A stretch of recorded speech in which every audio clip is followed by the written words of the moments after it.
Assalamualaikum warahmatullahi wabarakatuh. Kami dari kelompok 4 akan mempresentasikan materi pertemuan 12 tentang sumber modal dan kebijakan dividen, mata kuliah manajemen keuangan.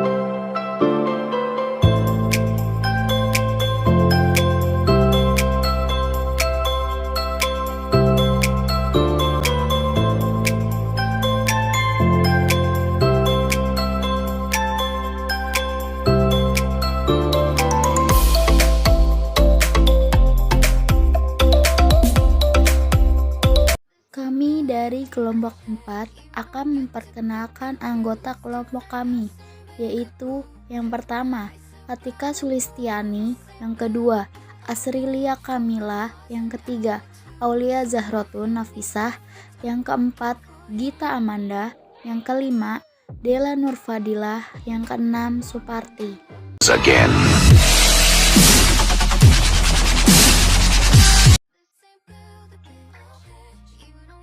Sumber modal dan kebijakan dividen. A. Sumber pendanaan.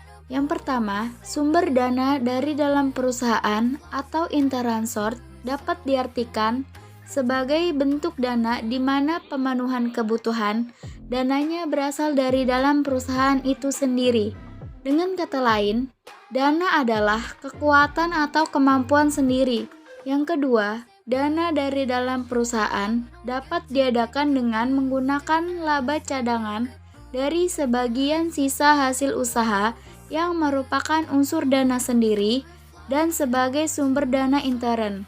Yang ketiga, sumber dana bagi perusahaan dapat dikelompokkan menjadi sumber dana jangka pendek, sumber dana jangka menengah, dan sumber dana jangka panjang. B. Sumber dana jangka pendek. Sumber dana jangka pendek adalah pendanaan yang harus dibayar kembali dalam jangka waktu 1 tahun atau kurang. Contoh sumber dana jangka pendek adalah kredit perdagangan, pinjaman bank jangka pendek, surat berharga komersial, serta pendanaan piutang dan persediaan.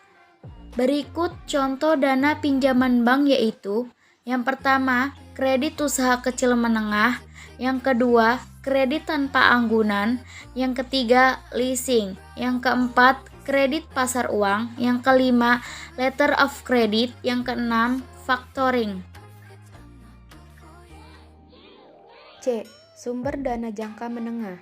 Sumber dana jangka menengah merupakan sumber dana yang memiliki jangka waktu lebih dari 1 tahun dan kurang dari 5 tahun.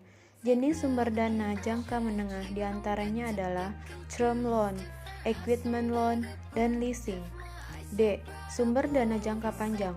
Sumber dana paling akhir dari rangkaian sumber dana perusahaan adalah sumber dana jangka panjang. Pengertian sumber dana jangka panjang adalah pendanaan yang jangka waktu temponya lebih dari 5 tahun. Pendanaan jangka panjang terutama terdiri dari obligasi. Pendanaan jangka panjang seringkali digunakan untuk mendanai aset-aset yang masa pakainya panjang, seperti tanah, mesin, pabrik, atau proyek-proyek konstruksi. Jenis-jenis sumber dana jangka panjang biasanya berbentuk hipotek dan obligasi. E. Analisis struktur modal. Struktur modal atau kapital struktural adalah perimbangan atau perbandingan antara modal asing dengan modal sendiri. Modal asing dalam hal ini adalah utang jangka panjang maupun jangka pendek, sedangkan modal sendiri terbagi atas laba ditahan dan penyertaan kepemilikan perusahaan. Sedangkan struktur keuangan atau financial struktur adalah perbandingan antara jumlah aktiva dengan jumlah pasiva. Struktur modal optimal menunjukkan struktur modal yang meminimumkan biaya modal sehingga nilai perusahaan maksimum dan akhirnya memaksimumkan kemakmuran pemegang saham. Tujuan manajemen struktur modal adalah memadukan sumber-sumber dana permanen yang digunakan perusahaan untuk operasionalnya yang akan memaksimalkan nilai perusahaan itu sendiri. F. Faktor-faktor yang mempengaruhi struktur modal yaitu tingkat bunga biaya modal, stabilitas dari perolehan laba, struktur aktiva, tingkat resiko aktiva, sifat manajemen, besarnya jumlah kebutuhan modal. G. Pendekatan dalam struktur modal. Dalam menganalisis struktur modal terdapat 5 pendekatan, yaitu pendekatan laba bersih, pendekatan laba operasi, pendekatan tradisional, pendekatan MM, dan pendekatan EBIT atau EPS. 1. Pendekatan net income (NI). Pada pendekatan ini, sebagian laba atas pemegang saham dikapitalisasi dengan suatu tingkat kapitalisasi yang konstan, yaitu ke biaya modal sendiri. Asumsi yang mendasari pendekatan net income adalah biaya utang KL dan biaya modal sendiri ke adalah konstan walaupun struktur modal berubah. Kedua, biaya utang sebelum pajak KD lebih rendah dari biaya modal sendiri ke. Secara grafis ditunjukkan pada gambar berikut ini. Yang kedua yaitu pendekatan net operating income. Pada pendekatan net operating income, tingkat biaya modal rata-rata tertimbang adalah konstan. Asumsi yang mendasari pendekatan ini adalah biaya utang dan biaya modal keseluruhan konstan. Pada pendekatan net operating income, perubahan struktur modal tidak mempengaruhi nilai total perusahaan. Yang ketiga yaitu pendekatan tradisional. Pada pendekatan ini, menganggap bahwa biaya modal sendiri akan naik apabila rasio utang meningkat, dan biaya utang akan meningkat apabila melebihi tingkat rasio utang tertentu. Yang keempat yaitu pendekatan Modigliani-Miller. Pendekatan Modigliani-Miller ini beranggapan bahwa nilai perusahaan independen tidak dipengaruhi oleh struktur modal dalam pasar modal yang sempurna dan tidak ada pajak penghasilan. Asumsi yang mendasari pendekatan ini adalah yang pertama yaitu informasi yang tersedia bagi semua investor dan dapat diperoleh tanpa biaya. Yang kedua, tidak ada biaya transaksi. Yang ketiga, investor dapat melakukan diversifikasi investasi surat berharga secara sempurna. Yang keempat, semua investor bersikap dan bertindak rasional. Yang kelima, perusahaan beroperasi dalam kondisi yang sama dan risiko yang sama. Dan yang terakhir yaitu tidak ada pajak penghasilan. Yang kelima yaitu pendekatan earning before interest and tax dengan earning per share. Pendekatan earning before interest and tax dengan earning per share menentukan hubungan antara laba per lembar saham earning per share dengan laba sebelum bunga dan pajak earning before interest and tax pada beberapa alternatif pembelanjaan yang berbeda-beda, dan titik kesamaan in difference point masing-masing alternatif pembelanjaan tersebut.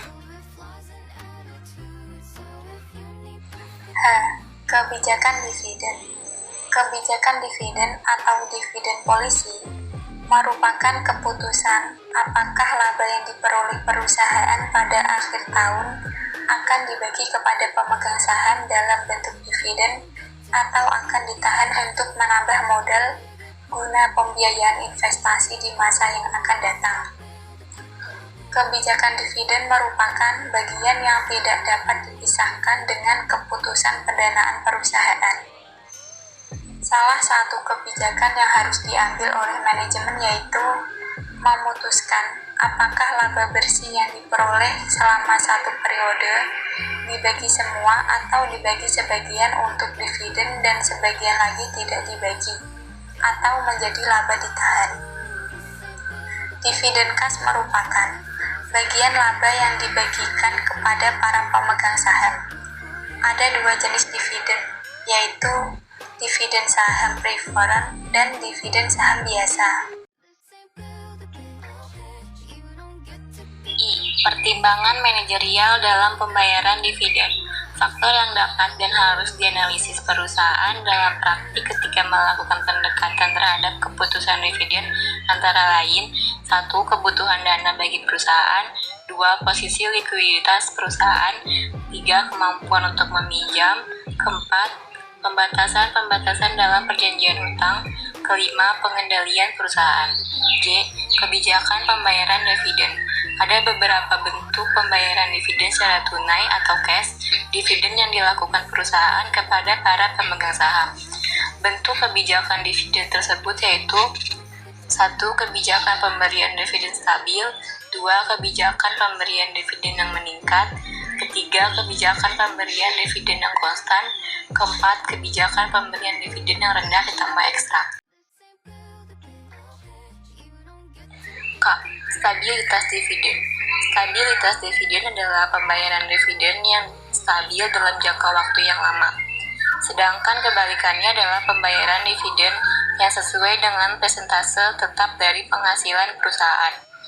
Apabila semua faktor antara dua perusahaan sama, tetapi pembayaran dividennya berbeda, maka harga saham perusahaan yang membayar dividen secara stabil akan lebih tinggi daripada harga saham perusahaan yang membayar dividen tidak stabil. Sekian presentasi dari kami. Mohon maaf apabila ada kesalahan. Wassalamualaikum warahmatullahi wabarakatuh.